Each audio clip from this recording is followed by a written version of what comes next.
Hello, welcome back to the Ashes Debrief. I've got Michael Vaughan again alongside me and Glenn McGrath. Vaughanie, I'm going to come to you first. Is today the day England's chances are done and dusted?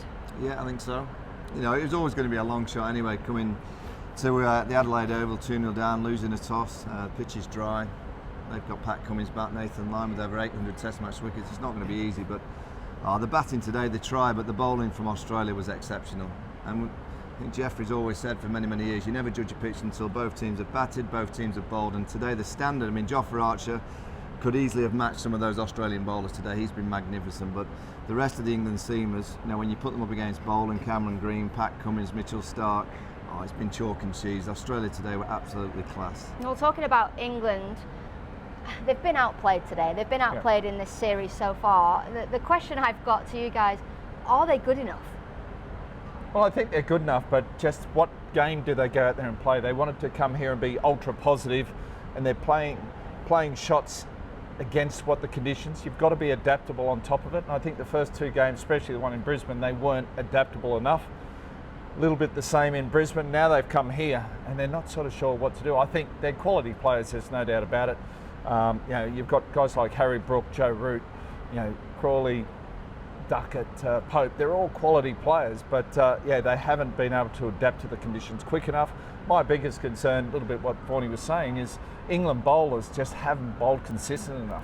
You can't keep bowling like that and think you're going to take 20 wickets. Yesterday, they got 8 wickets, probably gifted quite a few of those, but if you're going to keep bowling like that, you're going to be under the pump the whole time, and then the wickets are falling, chance you're bowling. So yeah, there's just Australia's, I think, a tough tour. As soon as you get on that slippery slope heading down, it's hard to turn it around. And I felt if you go back to yesterday, England bowled for an Australian mistake. If you watch the way that Australia bowled today, Australia bowled to bowl England out. Yeah. And they bowled some good deliveries, just got that ball to move around a little bit. I didn't see anything yesterday laterally in terms of seam or swing. It wasn't swing today, but there was just that wobble seam that was just holding up and just nipping back to the right-handers, nipping away from the right-handers. It was an exhibition of how to bowl on a decent pitch. Well, it feels like, Glenn, that the Australian bowlers are happy to be patient and putting the ball in the right area. It seems that England bowlers get bored if they have to keep putting the ball in the right area. Is that a fair assumption? Yeah, I'm not sure if they get bored or whether they don't have the ability to execute it for a long time. Whether they have that control. And Test cricket, that's what Test cricket's about. You know, when we played it, we always said if you bowl 3 maiden overs in a row, the chance of getting the wicket goes up substantially. We're lucky to see 2 maiden overs in a row from England this whole tour. So yeah, you've just got to get back. You know, they might think it's boring, you know, the modern day cricketer, you know, they've got to be out there entertaining with bat and with ball, but that's the way you play good quality Test cricket against good teams, and you've got to build that pressure and then be able to sustain that pressure. We're going to talk about taking the game on. England's mantra has been to take the game on. Today in this Test match, they looked a little bit confused. And is that because it's hard to take the game on against a quality bowling attack? Yeah, I mean, Australia's attack today put the ball in the area. Pat Cummins set really good fields. He had in-out fields all day. So he kind of dangled the carrot to the England players. Well, I think you're right. There was players that tried to play expansively. Ollie Pope just looked like he was on those roller skates again, then plays a poor shot. James Smith at 7 played all the shots in the world, managed to get 20 odd, then got out. Ben Stokes, the captain's 45 not out in 4 hours of cricket in the blazing heat. Didn't score a boundary in his last 2 hours out there, and he's almost saying, look, this is the way that I'm going to play.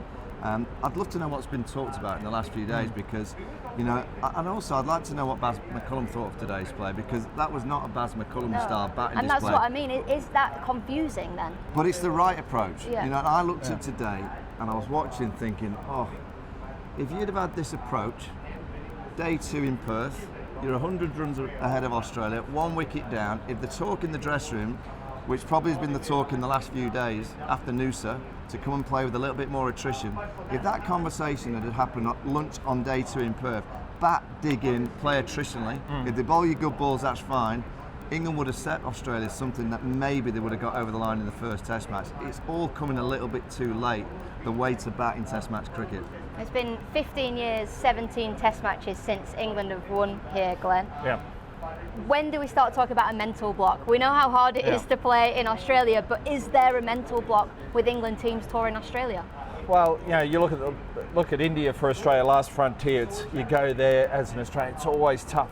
And I think when England come to Australia, I know in 2010, they actually broke that voodoo. But since then, it's been all downhill. So there is that mental block, and it is tough to come here against an Australian team that's playing well, who's quality team, plus a crowd, plus conditions.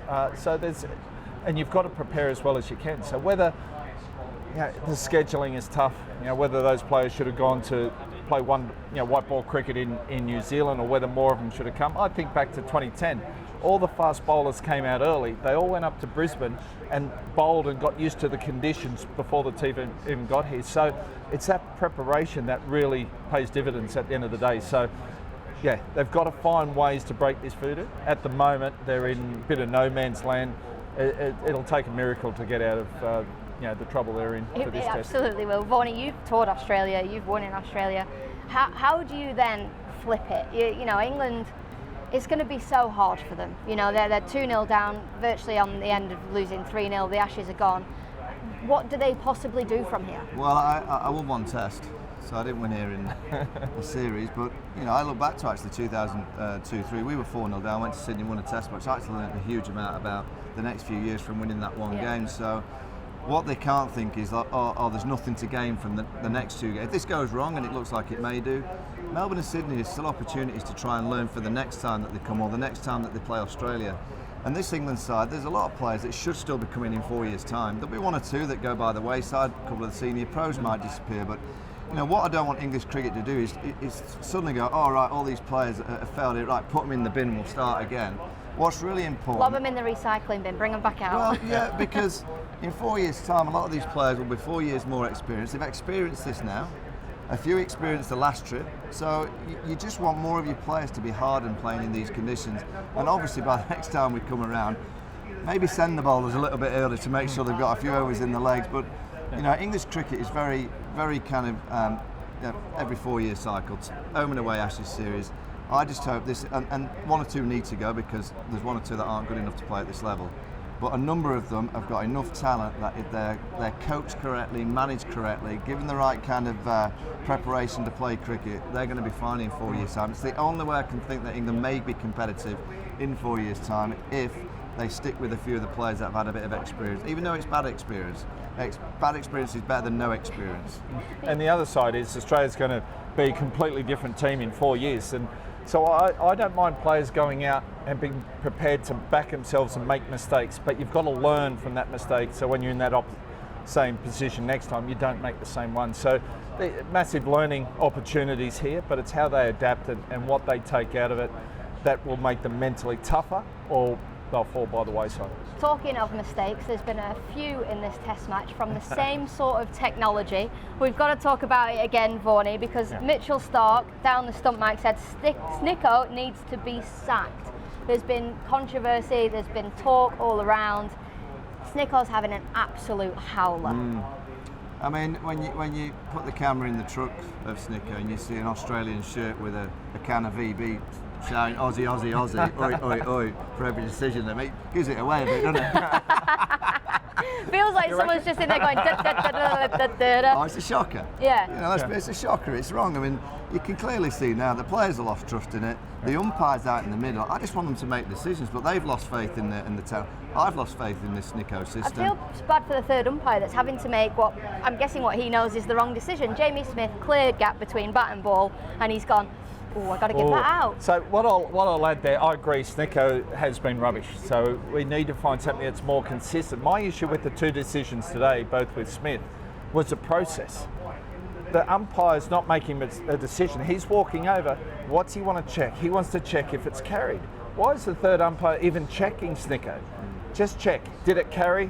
That one acquired? No, it didn't. Okay, end of story. You don't need to use Snicko. Then back to Jamie Smith. Did it carry? Yes, it did. I give you out. Then it's up to Smith to review. So my gut feel is, that Smith did get an underhand. It was off the toe, but it's the process that's not being followed, which is making everything else look 100 So times. when- I actually think I think it came off the tone at the bat as well. What I'll say is that the ICC need to look themselves in the mirror, because who pays for this? Exactly. The host broadcaster aren't going to pay for the best technology. They No, pay they're so much money for the right. cheapest. The home board aren't going to pay for it because they go, wait a minute, we need to get some more cash. We've got so much money to spend across the whole game in whichever country. The ICC should be paying for the best, whatever the best technology is. Yep. The ICC, this is an ICC event, remember? So It's this the World goes Test to- Championship. yeah. So the ICC should be paying for the best, whatever the technology is that is the best, the top of the tree, the ICC should be paying for it. Well, because then it's fair in all series and all matches. So whether you're in the West Indies, you're in Sri Lanka, Zimbabwe, Australia, England, then it's just fair across You the just board. want a consistency, don't you? And that's been the issue this series, definitely. You've also got to remember the technology was brought in for the howler. Harry Brook today was given up, caught down the leg side off Nathan Lyon, straight away went upstairs. That is where technology works at its best. Harry would have been on his way, he reviewed, he survived. That's what technology is there for. The problem with this technology, I don't know if it's been drinking, I don't know what it's been having, but it's just having... It's Christmas, it's Christmas. It's not having a great series. It's a good debate of, is it England or Snicko, which is having the worst series, I'm not sure. Well, the Jamie Smith, when he was eventually dismissed, was quite comical in itself, because there was no decision from the umpire. He wanted to check if it carried, and both teams reviewed it. So both England, Jamie Smith reviewed it, Australia reviewed it. Did anyone review it? It Or was all, third umpire Who reviewed lost it? reviews? I don't know. don't even know in the end. It's the process. There's got to be a process, and it's got to be followed. But yeah, when the players are losing faith, commentators, fans, something's wrong. Well, once the trust is gone, you're just not going to get. It's like a relationship, isn't it? You're just never going to get it back. Once it's gone, it's gone. It's a tough school here, isn't it? Snicko in marriage, it's like, I want to talk about Ollie Pope. Australia got a few of the England batters out today, but Ollie Pope got himself out. Glenn, from you, he's got to make runs in the second innings, or is he done? I could quite potentially be done and dusted, and he has to really work hard to fight his way back. So, that dismissal this morning, it was just soft, wasn't it? Just hitting it, with the spin and just picking out mid-wicket. So that top level, number 3, is so important. You can't just give your wicket away like that. And that was an important time of the game. Nathan Lyon just came in, first over, picks up that, bowls a good ball to duck it. All of a sudden, 3 for, you're up against it. And you've got to just put a bit more higher price on your wicket and go out there. And some of the shots beforehand, there was one where he tried to hit through the covers, it seemed back, and it just looked terrible. So whether his frame of mind is, he's caught between being ultra positive or what he's trying to do, I'm not sure. But by what I hear, he's a quality player, but just not sure how to go about it at the moment. How do England get the best out of Ollie Pope moving forward? Is it to give him a rest, go back and work on his game, or? I think at number 3 he's done. Yeah. I don't think you can have your number 3. You go through his last 4 dismissals today was cheap. The first innings in Brisbane, cut from Mitchell start for naught, cheap. Big drive in the second innings, Nisa caught and bowled cheap. Second innings at Perth, bowling goes to big drive. It's just too easy. Go on, say cheap again. It's cheap. It's just too easy, and that's not a number 3. So I think his race is run at number 3. Whether they potentially look at Jamie Smith for the next week and think, Jamie batting and keeping just looks a little bit further. I'm not saying I would go that way, but that's one option, putting Ollie back down and keeping. I wouldn't go with that because Ollie's not a reserve wicket keeper. We don't have one, by the way. We don't have a reserve opener either. Where else do you want me to go with this? So, look, Ollie's had a lot of chances. At 3, I don't think he's working. Do I want to think that that's the end of his Test career? Absolutely not, because players can go away, and this is what we've got to get better at in English cricket. He's relatively young. He's played a lot of cricket. He can go away and work things out and can come back and potentially come back at 5 or 6, because at the top of the innings playing like that, unless he really tightens up his technique and gets more of a defence, he's never going to be really successful against the better teams at number 3. But do I think he should play next week? No, unless he goes into the engine room and takes the gloves. But do I think that's the end of his Test career? Absolutely not. I think there'll be a way back in. Yeah, okay. Now's the time for Ask Me Anything. Any of your Ashes related questions. Tony in Harrogate has been in touch. It's quite a savage one, this. I don't know how this is going to go. Which current England players going head to head would get in the Aussie team? Well, Joe Root will get in. I was about to say silence says enough there. Jofra Archer, well, questionable really with the way that Australia bowled today, but you'd think Jofra would definitely be in the 12. Stokes you get in for Cameron Green. I can't think of many others. Is Harry Brook making it for you? Joe would probably have to bat at 3. Yeah. Harry Brook, no, not yet. He's got his quality, he's got the potential, he has more time than anyone else, but he hasn't actually stepped up to the next level, and he needs to do that. Particularly here in Australia. I don't think you can put Harry ahead of some of Australia's players, but yeah, that's the sad state of affairs, isn't it? On a positive note, are there any positive notes? What's come out of this test so far that you think, well played England? And for me, it's Ben Stokes. Yeah, Ben Stokes' grit, determination, whether he's played with the right tempo, only time will tell, but Jofra Archer's been a standout. He's bowled great with a batting hand. He shouldn't have been batting today. He should be with that pillow in we the said that room. yesterday, didn't we? He's had to give his pillow to someone else to go out and bat, and he played great. He played probably the shot of the day, that cover drive. So Joffrey's had a great week, but keep saying it, you can't compete against Australia in Australia with just 2 or 3 players rocking up. You need 7 or 8. You're never going to get 11 playing really great in overseas conditions, but you need 7 or 8 of your players to have really like 7 out of 10 test matches. You know, when you're rating them, 7 out of 10, then you can be competitive. When you come with just 2 or 3 doing that, very difficult. Any final thoughts, Glenn? Well, it's a long way back, but it's not over yet. You know, you think back to 06, 07, England declared 5 for 550 first innings, and somehow Australia found a way back to win that. England can find a way back. You know, get some good runs tomorrow morning. Somehow come out and bowl consistent. Bowl good pressure, good areas, hold your catches. And England's always been a great chasing side. So there's that chance whether the wicket's going to sort of stay the way it is but you know, you get a couple of guys that get in there, build some pressure. So if you think it's gone, it's gone. You've got to keep hanging in there and say we're prepared to fight. We still have 3 days. If we can, you know, if we can sort of bat a bit tomorrow, bowl well, hold it, just focus, pressure, give everything.